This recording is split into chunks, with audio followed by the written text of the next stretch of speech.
यूरोडोप problem number 1.19। तो इस question में हमें दिया हुआ है एक पॉइंट है जो कि सेमी सर्कुलर पाथ में ट्रेवल करता है, मतलब वो एक हाफ सर्कल कंप्लीट करता है, जिसका कि रेडियस हमें दिया हुआ है, रेडियस इक्वल्स टू 160 सेंटीमीटर, और उसको वो टाइम लगता है हाफ सर्कल कंप्लीट करने में, टाउ से रिप्रेजेंट करें उस टाइम को हम लोग, that is equal to 10 second. तो हमें ये तीन क्वांटिटीज फाइंड आउट करनी है। तो ए पार्ट में पूछा गया है द मीन वेलोसिटी। तो अगर हम लोग इरोडोव के टर्म्स में बात करें तो इरोडोव का मीन वेलोसिटी से मतलब होता है एवरेज स्पीड से। इरोडोव ने जहां पे भी मीन वेलोसिटी का टर्म यूज किया है वो उसका मतलब होता है हमारे पास में एवरेज स्पीड। तो इसके बी पार्ट में पूछा गया है modulus of mean velocity vector. जहां पे मीन वेलोसिटी वेक्टर बोला गया है दैट मीन्स इसका मतलब है एवरेज वेलोसिटी से। जहां पे उसका मतलब होता है वेलोसिटी वेक्टर है, वेलोसिटी वेक्टर उसने बोला है, तब हम वहां पे एवरेज वेलोसिटी कंसीडर करेंगे। और जहां पे उसने मीन वेलोसिटी बोला है दैट मीन्स उसको हम लोग एवरेज स्पीड बोलेंगे। ये जस्ट टर्मिनोलॉजी है जो कि इरोडोव में यूज होता है, इसका इससे कुछ खास लेना देना नहीं है। तो हमें first part of the question में एवरेज स्पीड फाइंड आउट करनी है, सेकेंड पार्ट में हमें एवरेज वेलोसिटी फाइंड आउट करनी है, और थर्ड पार्ट में पूछा गया है modulus of mean vector of total acceleration. Total acceleration को ओमेगा वेक्टर से अगर हम लोग रिप्रेजेंट करते हैं तो इसका मॉडुलस हमें टोटल एक्सेलरेशन का मॉडुलस निकालना है if the point move with constant tangential acceleration. इसमें दिया हुआ है कि जो पॉइंट है वो कांस्टेंट टेंजेंशियल एक्सेलरेशन से मूव करता है। तो ये तीन चीजें हमें इसमें बेसिकली फाइंड आउट करनी है। तो first part of the question में हमें फाइंड आउट करना है एवरेज स्पीड। तो एवरेज स्पीड हमें पता है, average speed that is equal to total distance travelled upon time interval. तो अगर हम लोग डिस्टेंस की बात करें तो सपोज पार्टिकल ने यहां से चलना स्टार्ट किया और पार्टिकल यहां तक गया, तो पार्टिकल ये हमें यहां पर इसका रेडियस भी दिया हुआ है, रेडियस इज r। तो यहां से इस पॉइंट A से सपोज पार्टिकल पॉइंट B तक जाता है, तो इस डायरेक्शन में सपोज मूव करता है, वो इस सर्कुलर पाथ में वो यहां से यहां तक जाता है। तो ये जो पार्ट है AB का जो लेंथ है, AB का हम लोग आर्क लेंथ की बात करें, दिस आर्क लेंथ AB, यही टोटल डिस्टेंस होगा। तो this arc length AB that is equal to हम लोग देखें पाई आर, क्योंकि कंप्लीट सर्कल का हो जाता है 2 पाई आर, तो ये जो लेंथ होगा that will be equal to pi are. तो टोटल डिस्टेंस इस केस में हो गया pi R upon total time interval that is equal to tau. तो tau that is equal to 10 second हम लोग यहां से पुट कर सकते हैं। तो यहां पर हमारे पास जो एवरेज स्पीड आ जाती है वो हो जाएगी पाई आर बाई टाउ। यहां पर हम लोग यहां पे इसके वैल्यू पुट कर सकते हैं। पाई के वैल्यू हम लोग को पता है 22/7, आर की वैल्यू हम लोग यहां से 160 सेंटीमीटर पुट कर सकते हैं, और टाउ दैट इज 10 सेकेंड हम लोग इसमें पुट करके एवरेज स्पीड इस तरह से हम लोग निकाल सकते हैं। अब जिसके second part of the question में पूछा गया है modulus of mean velocity vector. तो यहां पर हमें पूछा गया है वेलोसिटी वेक्टर का मॉडुलस। तो वेलोसिटी वेक्टर का मॉडुलस मतलब हमें क्या निकालना है, एवरेज वेलोसिटी। तो एवरेज वेलोसिटी हमें पता है, average velocity that is equal to displacement divided by time interval. तो अगर मैं बात करूं इस पॉइंट A से पॉइंट B तक का डिस्प्लेसमेंट की बात करूं तो ये जो डिस्प्लेसमेंट है ये 2r हो जाएगा। टोटल डिस्टेंस तो हमें पता है कि A to B this is pi r है, और AB का अगर हम लोग डिस्प्लेसमेंट की बात करें तो डिस्प्लेसमेंट मतलब A टू B की जो मिनिमम दूरी है, जो A टू B की मिनिमम दूरी that is equal to 2r। तो ये इसका डिस्प्लेसमेंट हो गया। तो displacement is equal to 2r upon total time interval is tau. यहां से यहां तक इसको पहुंचने में A टू B जो टाइम लगा दैट इज टाउ। तो यहां से हम लोग इस तरह से एवरेज वेलोसिटी निकाल सकते हैं। तो average velocity is equal to 2r by tau. यहां से हम लोग r की वैल्यू पुट कर सकते हैं 160 सेंटीमीटर, और टाउ की वैल्यू 10 सेकेंड यहां से पुट करके एवरेज वेलोसिटी इस तरह से हम लोग निकाल सकते हैं। अब इसके थर्ड पार्ट को सॉल्व करने से पहले हमें बेसिक आइडिया होना चाहिए regarding acceleration in circular motion. तो किसी भी सर्कुलर मोशन में कोई भी पार्टिकल अगर सर्कुलर मोशन में होता है तो उसके पास कितनी तरह की एक्सेलरेशन हो सकती है। तो एक एक्सेलरेशन तो होती है बेसिक एक्सेलरेशन जो हमें पता है, एक सेंट्रीपिटल एक्सेलरेशन होती है जिसको कि हम लोग AC से रिप्रेजेंट करते हैं। सपोज एक पार्टिकल इस पॉइंट पे है और इसकी वेलोसिटी अगर इस डायरेक्शन में सपोज v, तो हमें पता है कि इसका जो सेंट्रीपिटल एक्सेलरेशन है जो कि सेंटर की तरफ पॉइंट कर रहा है, सेंट्रीपिटल नाम यही से आया हुआ है कि वो सेंटर की तरफ वो एक्सेलरेशन होगा। तो ये इसकी वैल्यू जो होती है वो हो जाती है v² बाई r। तो एक एक्सेलरेशन, ये एक्सेलरेशन तो होना जरूरी है किसी भी पार्टिकल को अगर सर्कुलर मोशन में है, तो ये एक्सेलरेशन इज मस्ट, मतलब इसके बिना पार्टिकल सर्कुलर मोशन नहीं कर सकता है। तो अगर एक पार्टिकल एक सर्कुलर मोशन कर रहा है विथ स्पीड v, अगर यूनिफॉर्म सर्कुलर मोशन कर रहा है तो उसके पास सिर्फ सेंट्रीपिटल एक्सेलरेशन होगी, that is equal to v²/r। लेकिन अगर particle non uniform circular motion कर रहा है तो इस सेंट्रीपिटल एक्सेलरेशन के अलावा एक और एक्सेलरेशन होती है जो कि हम लोग बोलते हैं इसको टेंजेंशियल एक्सेलरेशन। और टेंजेंशियल एक्सेलरेशन की डायरेक्शन जो होती है वो सेंट्रीपिटल एक्सेलरेशन के परपेंडिकुलर होती है। तो टेंजेंशियल एक्सेलरेशन की डायरेक्शन जो होगी वो इस डायरेक्शन में v के डायरेक्शन में ही होगी, a टेंजेंशियल। तो हमारे पास दो एक्सेलरेशन आ गया किसी भी पॉइंट पे, सपोज ये पॉइंट a की मैं बात कर रहा हूं, तो इस पॉइंट पे एक एक्सेलरेशन तो इस डायरेक्शन में आ गया और एक एक्सेलरेशन इसके पास टेंजेंशियल डायरेक्शन में इस तरह से आ गया। तो इन दोनों का जो रिजल्टेंट होगा वो इसका नेट एक्सेलरेशन होगा। अब अगर हम इस टेंजेंशियल एक्सेलरेशन की बात करें at, तो इसकी वैल्यू जो हो जाती है that is equal to r alpha, ये हमें पता है। और अल्फा क्या है? Alpha is angular acceleration. हमें पता है कि जो ये एंगुलर एक्सेलरेशन है alpha that is equal to d omega by d t, rate of change of angular velocity with respect to time is angular acceleration. तो एंगुलर एक्सेलरेशन का और जो टेंजेंशियल एक्सेलरेशन है उसका ये रिलेशनशिप होता है that is equal to at equals to r alpha. तो यहां से अगर मुझे अल्फा दिया हुआ है तो मैं at निकाल सकता हूं और at दिया हुआ है तो मैं अल्फा निकाल सकता हूं किसी भी सर्कुलर मोशन के लिए।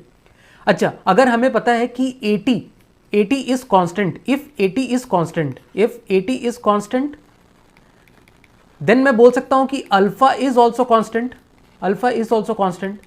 तो इसका क्या मतलब हुआ? अगर मेरे पास at कांस्टेंट है और अल्फा अगर कांस्टेंट है तो मैं बोल सकता हूं कि अल्फा अगर कांस्टेंट है तो मैं क्या बोल सकता हूं कि d omega by dt is constant. ठीक है, तो यहां से मैं अगर इसको इंटीग्रेट कर दूं तो d ओमेगा मैं लिख सकता हूं अल्फा dt, और यहां से मैं इस तरह से इंटीग्रेशन साइन लगा सकता हूं। सपोज इसका जो ओमेगा है वो ओमेगा नॉट इनिशियल ओमेगा था और फाइनल ओमेगा इज ओमेगा, और टाइम को मैं 0 टू t इंटीग्रेट करता हूं इस तरह से। तो मैं बोल सकता हूं इसको अगर मैं सॉल्व करता हूं तो ये आ जाएगा मेरे पास omega is equal to omega not plus alpha into T. तो ये इक्वेशन मेरे पास आ जाती है। अगर अल्फा इज कांस्टेंट तो omega is equals to omega not plus alpha T. हमें यह भी पता है कि omega is equal to V by R. तो अगर मैं ओमेगा को वी बाई आर से यहां पर रिप्लेस करता हूं इसी इक्वेशन में, तो मैं बोल सकता हूं this omega is v by r, omega not is initial angular velocity. तो इनिशियल एंगुलर वेलोसिटी को मैं अगर एंगुलर ये लीनियर स्पीड के टर्म्स में अगर बात करूं तो इनिशियल वेलोसिटी बाई आर लिख सकता हूं मैं।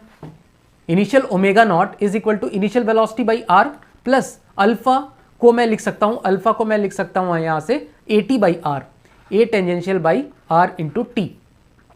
तो ये इक्वेशन मेरे पास यहां से आ जाती है।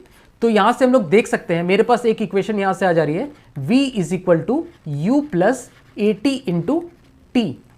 तो final velocity, final speed, sorry, ये जो रिलेशन है ये हमारे पास स्केलर रिलेशन है। That means final speed in a circular motion, किसी भी सर्कुलर मोशन में final speed is equal to initial speed plus tangential acceleration into time. यहां पे ये ध्यान देने वाली बात है, ये नेट एक्सेलरेशन नहीं है, ये टेंजेंशियल एक्सेलरेशन है, और ये सारा जो है ये मैग्नीट्यूड वाइज हम लोग बात करें यहाँ पे। तो v is speed, that is final speed in a circular motion किसी भी टाइम t पे, that will be equal to initial speed plus जो tangential acceleration plus into T, tangential acceleration into time. तो ये एक इंपॉर्टेंट रिलेशन हमारे पास आ जाता है इफ अल्फा इज कांस्टेंट या फिर if at is constant. If alpha is constant और at इज कांस्टेंट तो हम लोग बोल सकते हैं final speed is equal to initial speed plus tangential acceleration into time. तो अब इसके लास्ट पार्ट में हमसे पूछा गया है कि अगर पार्टिकल पॉइंट ए से पॉइंट बी तक जाता है और इनिशियली सपोज इसकी स्पीड रही होगी u और फाइनली यहां पे कुछ स्पीड रही होगी v। सपोज हम लोग इस तरह से कंसीडर कर लेते हैं, इनिशियल स्पीड को u कंसीडर करते हैं और फाइनल स्पीड को अगर हम लोग v कंसीडर करते हैं, और ये जो रेडियस है that is equal to r, ये हमें गिवन है। तो हमें बताना है कि मैग्नीट्यूड ऑफ टोटल एक्सेलरेशन का मैग्नीट्यूड क्या होगा, उसको हम लोगों को बताना है। That is equal to omega vector से इसको हम लोग रिप्रेजेंट करें टोटल एक्सेलरेशन को। तो यहां से हमें देख सकते हैं कि जो टोटल एक्सेलरेशन है वो उसकी वैल्यू कितनी हो जाएगी, ओमेगा वेक्टर बोल सकते हैं हम लोग v vector minus u vector divided by total time is tau, यहां से यहां तक पार्टिकल को जाने में जो टाइम लगा है that is equal to tau. इसका मैग्नीट्यूड हमें फाइंड आउट करना है बेसिकली। तो क्योंकि v वेक्टर और u वेक्टर दोनों के एंटी पैरेलल हैं, v वेक्टर और u वेक्टर 180 डिग्री में दोनों वेक्टर्स हैं, इसलिए हम लोग यहां से इसका मैग्नीट्यूड डायरेक्टली लिख सकते हैं। ओमेगा वेक्टर का जो मैग्नीट्यूड है या फिर नेट एक्सेलरेशन का मैग्नीट्यूड है that will be equal to v plus v minus u लिख सकते हैं डिवाइडेड बाई टाउ, क्योंकि v का जो डायरेक्शन है वो u के डायरेक्शन के ऑपोजिट है, माइनस टाइम से। तो v minus final velocity minus u divided by tau, क्योंकि ये उल्टे डायरेक्शन में है। तो यहां से ये चीज मेरे पास आ गया v plus u by tau. तो ओमेगा वेक्टर का जो मैग्नीट्यूड होगा that will be equal to v plus u by tau. तो इस क्वेश्चन में एक और इंफॉर्मेशन है हमारे पास कि the point is moving with constant tangential acceleration. तो constant tangential acceleration that means at is constant. तो अगर at अगर कांस्टेंट है दैट मीन्स किसी भी टाइम पे अगर मैं स्पीड की बात करूं तो किसी भी टाइम पे जो स्पीड के जो वैल्यू होगा that will be equal to u plus at into t, ये हमने अभी डिराइव किया था। तो किसी भी टाइम पे अगर स्पीड है that is equal to initial speed plus tangential acceleration into time. यहां पे दिया हुआ है टेंजेंशियल एक्सेलरेशन इज कांस्टेंट। अच्छा, अगर मैं इस स्पीड को इंटीग्रेट कर देता हूं टाइम के साथ तो वो मुझे क्या देगा? अगर मैं इसको 0 से टाउ टाइम तक यहां से लेके यहां तक इंटीग्रेट कर देता हूं स्पीड को, तो स्पीड का जो इंटीग्रेशन होता है तो that will be equal to distance. तो यहां से a टू b का जो डिस्टेंस है that is equal to pi r. ठीक है, वो हमने देख रखा है।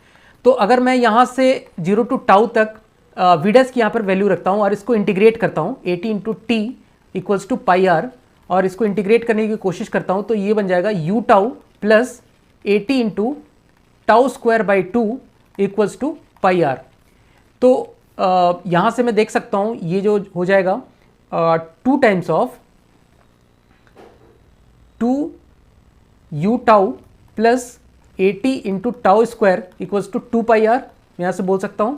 और यहां से अगर मैं टाउ कॉमन ले लेता हूं तो ये बन जाएगा, और 2u को मैं लिख सकता हूं u plus at into tau that is equal to 2 pi r. और यहां से मैं बोल सकता हूं this u plus at into tau क्या होगा? u plus at into tau, अगर ये time t equals to tau हो जाएगा तो ये जो स्पीड होगा ये फाइनल स्पीड हो जाएगी, पॉइंट बी पे स्पीड हो जाएगी। तो इसको मैं ये इस वाले टर्म को मैं v लिख सकता हूं that is equal to 2 pi are. तो यहां से मैं देख सकता हूं u प्लस v की जो वैल्यू आ गई that is equal to 2 pi r by tau. तो u प्लस v की वैल्यू अगर 2 पाई आर बाई टाउ आ गई तो इस वैल्यू को अगर मैं इस इक्वेशन में पुट करता हूं तो मेरे पास जो इक्वेशन आएगी that will be equal to modulus of acceleration vector that will be equal to 2 pi r by tau square.